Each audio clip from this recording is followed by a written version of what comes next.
கொத்தமல்லி காம்பை நல்லா வாஷ் பண்ணி வடிய வச்சு பொடி பொடியாக நறுக்கி வச்சுக்கலாம். கடலைப்பருப்பு, உளுத்தம்பருப்பு, மிளகாய், உப்பு இது எல்லாத்தையும் ட்ரை ரோஸ்ட் பண்ணிக்கலாம்.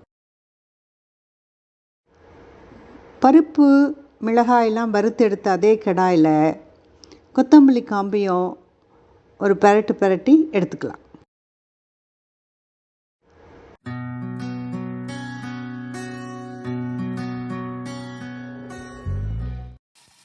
வறுத்தது எல்லாம் மிக்சியில் ஒரு சுற்றி எடுத்தால் கொத்தமல்லி பொடி ரெடி.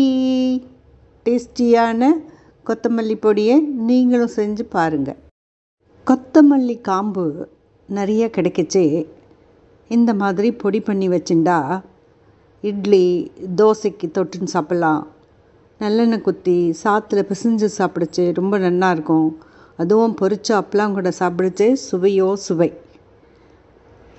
இன்னும் நிறைய ரெசிபி இந்த பொடி வச்சு பண்ணலாம்.